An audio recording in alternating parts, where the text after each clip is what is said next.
Google Workspace. Hello and welcome to the Digital India Vision 8.0. I'm Shereen Bhan. This is our campaign to take our viewers through India's digital journey and, more importantly, chart out the road ahead. Joining me now is Amitabh Kant, the Sherpa for the G20. Remember, at the G20, one of our pillars that we intend to showcase is the Digital India pillar. The G20 has also, under India's presidency, set up a task force.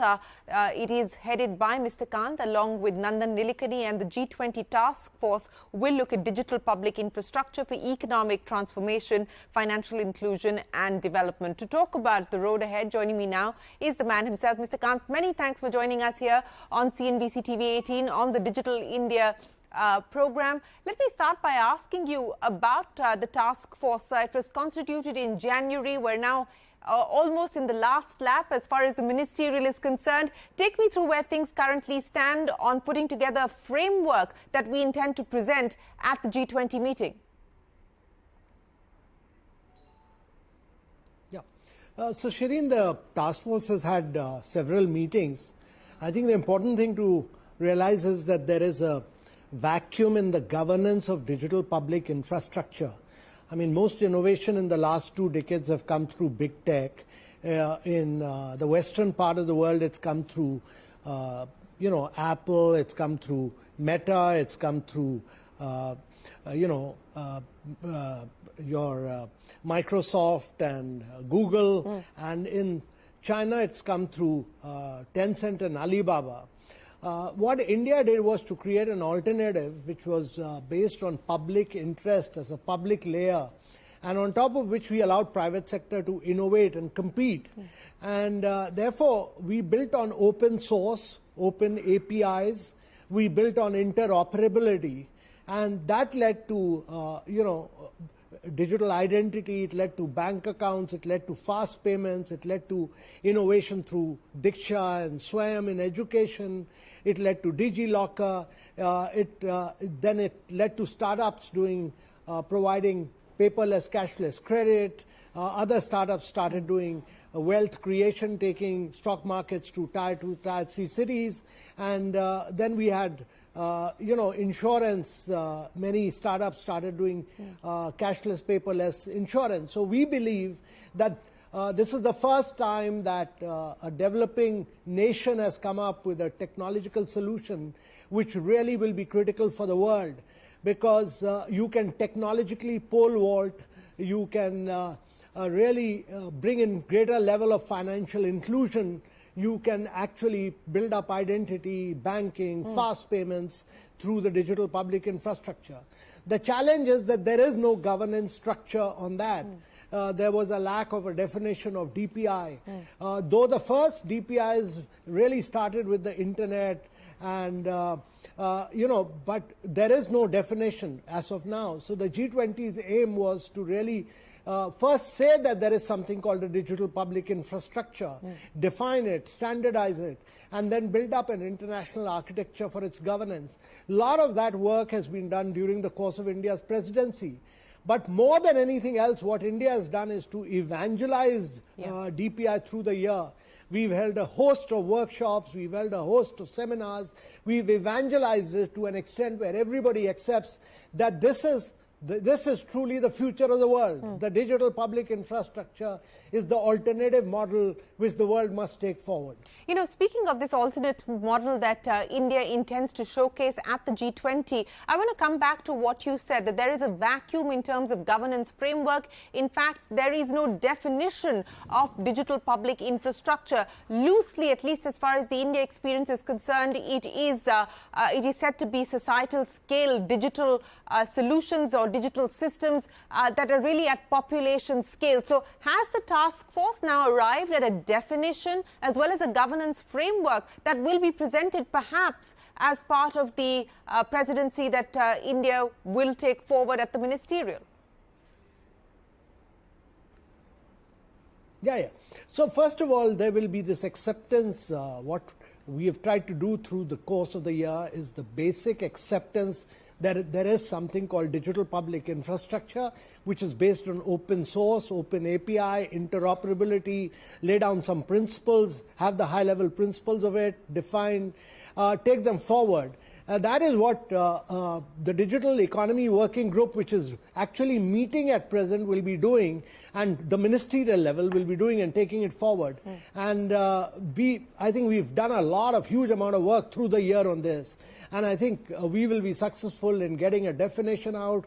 We'll be successful in laying down the broad principles and laying down broadly an architecture which will enable us to lay down the international governance and financing of digital public infrastructure. I'm saying financing also is critical because it's important to understand that there are 4 billion people in the world who do not have a digital identity. There are 2.5 billion people who do not have a bank account. And there are 133 countries in the world which do not have even fast payments. So if you do not have this, then it's very difficult to lift people above poverty line. And it's very difficult to do direct benefit transfers, which India was able to do during the COVID. We were able to put money into the bank accounts of 800 million people straight away. For the global south, which is India's priority of the global south, it's very important that we are able to do this. And that is what we will be doing during the course of our presidency. We have done this very effectively throughout. We will crystallize it, finalize it, and spearhead it during the course of our presidency. Mr. Kant, you said that there is broad consensus on a definition as far as digital public infrastructure is concerned, as well as the broad principles for the governance framework. But if you could shed some light on where things stand, what are the defining sort of pillars that we could perhaps see in the finalized text? So it will be premature for me because the ministerial meeting is going on right now, and then it will come to the Sherpa track, and then it will go finally to the leaders. But the important thing is that there is a broad understanding between all countries that DPIs are important.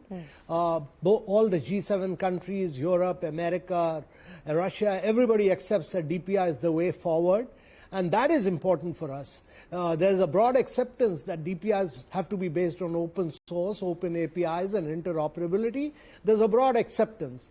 And therefore, we will take this forward. But the element of DPIs have got reflected in various other working groups as well. For instance, in the health track, there's been a lot of discussion on how DPIs can be utilized for improvement of health outcomes.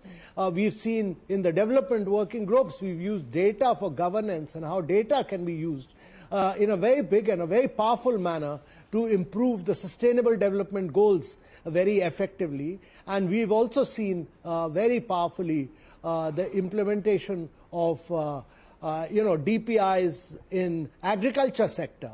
So how digitization and the use of data can be a very big driver of change and transformation in the agriculture sector. In all these areas, so DPI really cuts across. And in the case of financial inclusion, it comes in the finance track. So what we've seen is DPIs cut through all the Sherpa track, it cuts through finance track, and it has become the center. Technological transformation and digital public infrastructure is one of our key priorities, and DPIs figure very prominently in them. You know, speaking of the emphasis on digital public infrastructure and something that we intend to showcase, I want to understand where you see potential global cooperation. As far as payments is concerned, we've now seen India ink several agreements with other countries for taking the UPI outside of our own borders.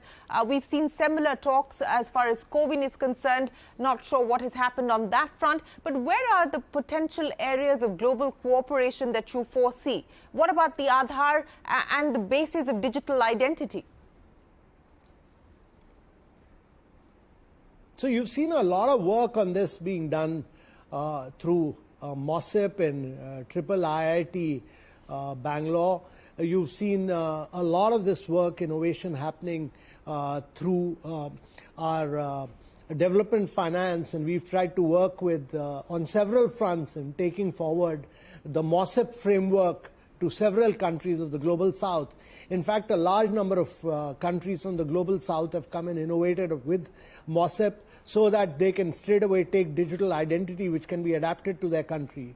You've also seen a vast number of countries utilizing fast payments of India, UPI, and linking it up to their payment system very effectively. So I really seen that what we've seen during the G20 presidency is a scaling up of our ambition and our ability to take our learnings to many other countries. And we will continue to scale that up, as I said, that 133 countries require fast payments in the world. We will continue to scale that up very vigorously. And I think what we would require is an alliance where resources can be put in, which many other countries, including IMF and World Bank, are keen to do. Some of that solution we'll find during our presidency, but we'll continue to pursue this as an aggressive agenda throughout G20 in future as well, so that the digital public infrastructure becomes a reality for the world of tomorrow. CNBC-TV18 Digital India Vision 8.0 in partnership with Google Workspace.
CNBC-TV18 Digital India Vision 8.0 in partnership with Google Workspace.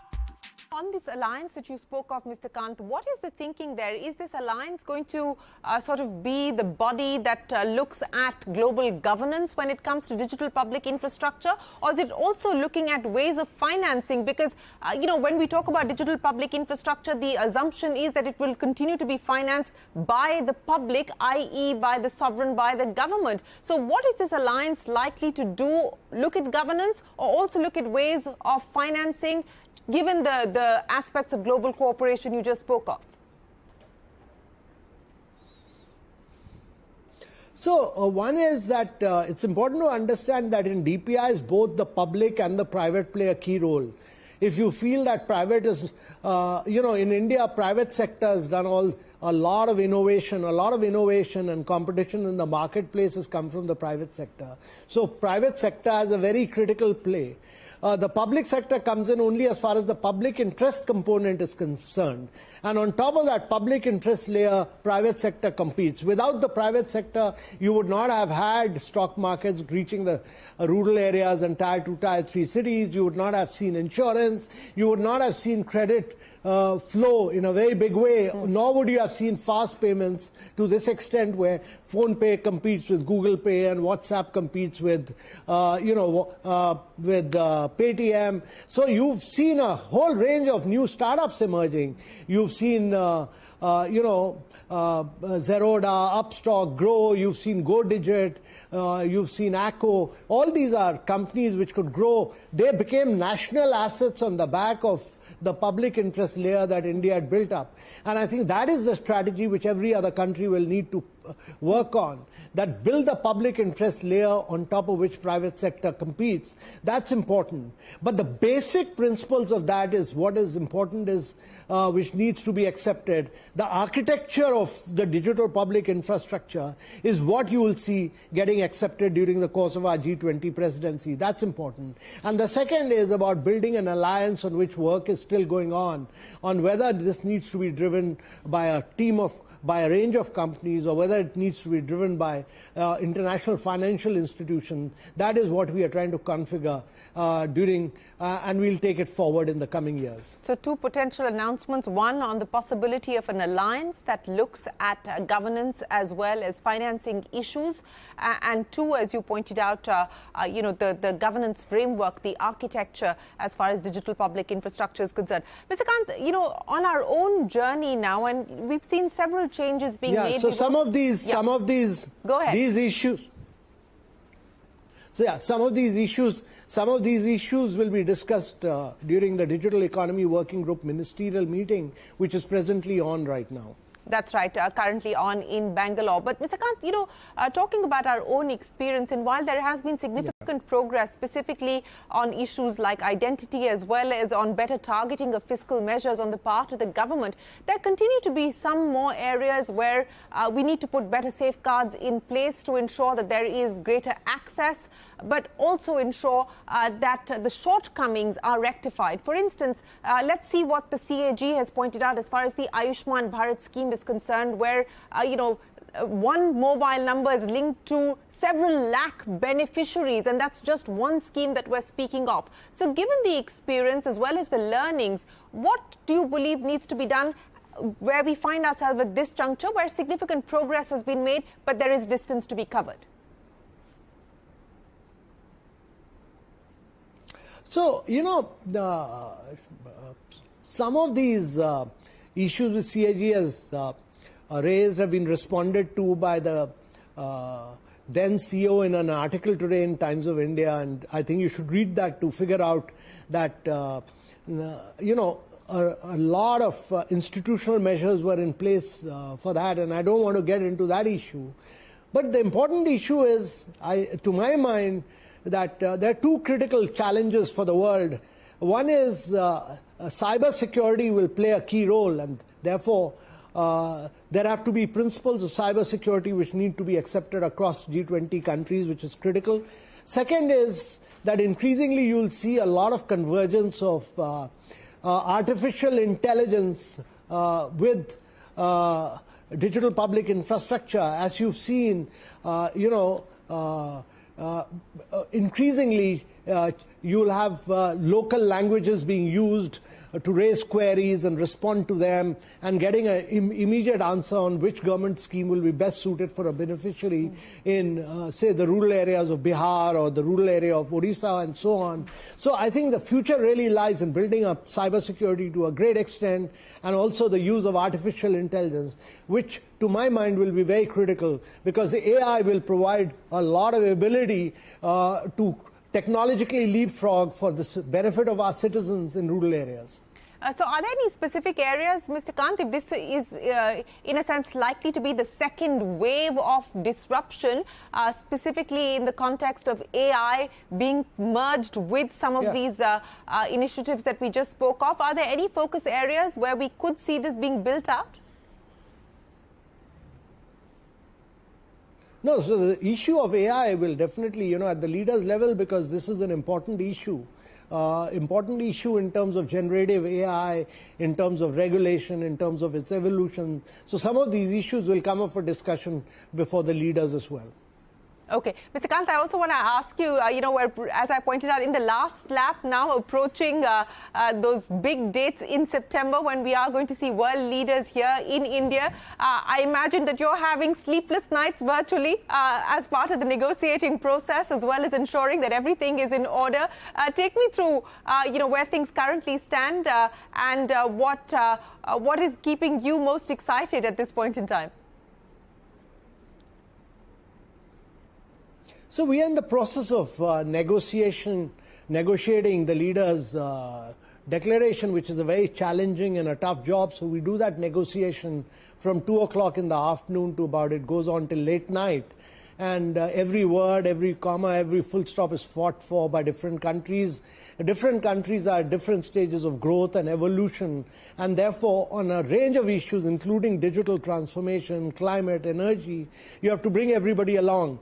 G20 is about your ability to bring consensus, your ability to take everybody along, and that has been a very, very exciting, tough, very, very hard-working area, but I think it's a very fascinating area to work around what the Prime Minister has termed us, saying that we've given us the task to be inclusive, decisive, ambitious and action-oriented.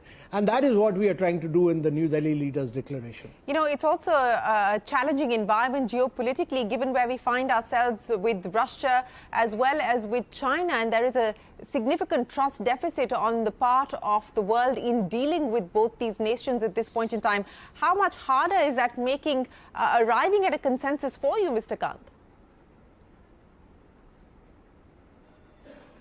So, well, for us, the focus has been on developmental issues.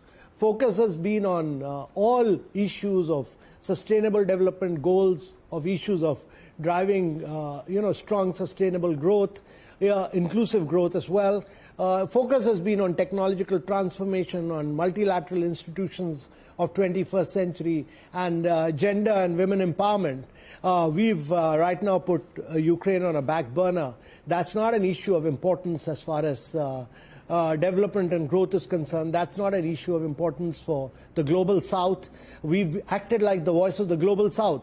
That is an important issue for some countries, but I think we should leave it. I don't think we should bother too much. We should continue to focus on developmental issues at present. Mr. Kant, let me end then by asking you about the preparation now for the ministerial. Having so many world leaders in the capital at one time is going to be challenging from a security point of view, from an infrastructure point of view. Just give us a sense of the kind of arrangements that are being put in place to ensure that this runs smoothly. No, so we are going to work very hard, and we are doing that work. We'll bring out the best of India. We'll improve our infrastructure. We'll ensure security. We'll do everything possible. And I would only request people living in Delhi to work from home, or to move out of Delhi and have a nice holiday outside during the period of 6th to the 9th, so that there's no traffic break down in Delhi during that period, and that common citizen is not impacted. But it would be, it'll be good if they can have a nice holiday during that period so that we can conduct this G20 in a very coordinated and peaceful manner. Is the government going to incentivize this holiday that you expect people to take between the 6th to the 9th, Mr. Kant? No, we are not going to incentivize. We are just going to promote nice holiday for citizens so that they can go and take a break during this period or work from home. Okay, work from home between the 6th to the 9th of September or take a holiday. That's the message there from the G20 Sherpa Amitabh Kant as we get ready for the final lap for the big ministerial that will be held here in the capital. Mr. Kant, always a pleasure. Many thanks for joining us here on CNBC-TV18, and we look forward to those announcements that you gave us some insight into when we talk about digital public infrastructure for economic transformation, financial inclusion and development. Well, with that, it is time for us to wrap up Digital India Vision 8.0. Do remember to stay tuned to CNBC TV18 on TV as well as on our social media platforms and YouTube. We will bring you a lot more conversation here on the Digital India journey. From all of us here for now, goodbye. Thanks for watching. CNBC TV18 Digital India Vision 8.0 in partnership with